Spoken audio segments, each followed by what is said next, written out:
My name is Laura and I work as a clinical dietitian.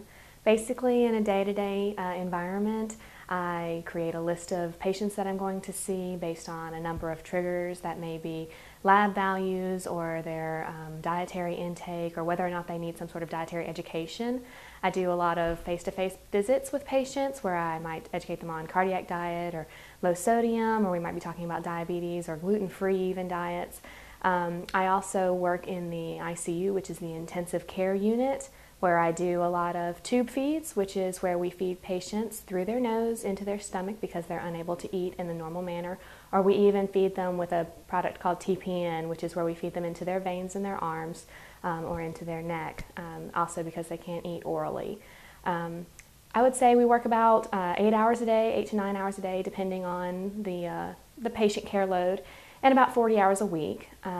In my particular setting, I have a lot of flexibility, so if I need to come in a little bit later in the morning, I can, and just stay a little bit later in the evening, or vice versa, come in a little bit earlier and leave a little bit earlier.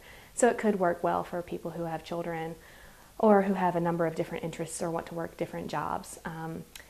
Also, a lot of consulting work is available for clinical dietitians. I also do some work at a dialysis clinic where I see the same 20 patients once a month, and we discuss how they're eating and what they're eating and how that affects their laboratory values and their general day-to-day health.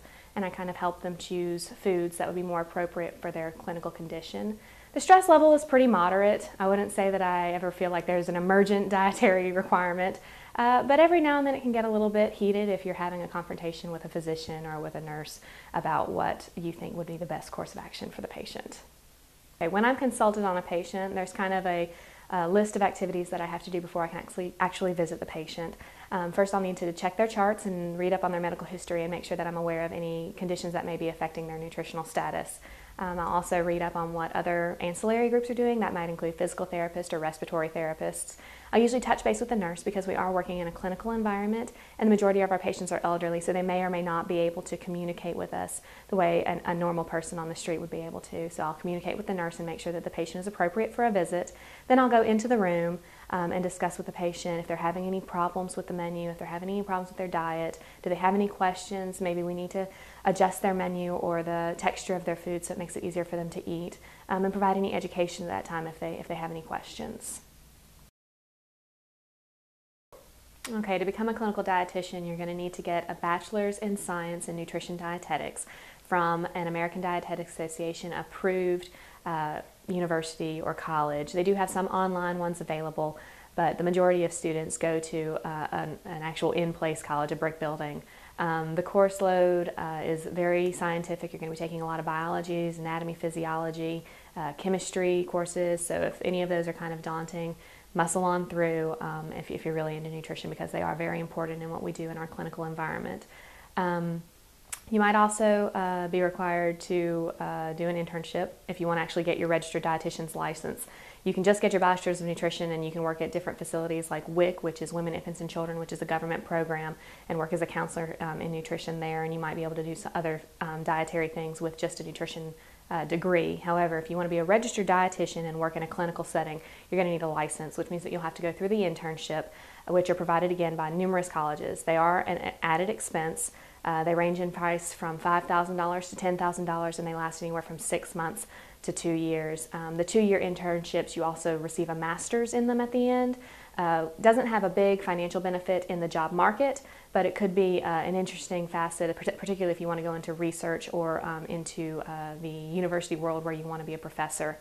Licensure is regulated nationally, and you're required to sit for an exam, kind of like a board, to get your licensure. And then also you're going to have state licensure, so that's just a fee that you pay to your Alabama or Mississippi or Georgia or wherever you're located state regulators, and they will offer you a document that says that you are licensed to work legally in the state, and that comes up every year. There'll be credits, continuing education credits that you'll have to have to continue your licensure over a year's period or 5 years period. Then you'll have to check in and turn those in to your regulating organization every 5 years so that you know that you've got your documentation to practice legally. As far as skills needed, some basic computer skills are always very important. PowerPoint, Microsoft Word comes in handy. You're going to be doing a lot of presentations, particularly in the community, and PowerPoint is always a nice added bonus. Also, you need to be a little bit outgoing and not be afraid to speak up. You are the nutrition expert when you get your license, and you're going to be the one who is advocating for your patient's nutritional side. So if you need to discuss this with a physician or a nurse to get orders in place that would benefit the patient, you need to have that forefront and that ability to really communicate and get your point across.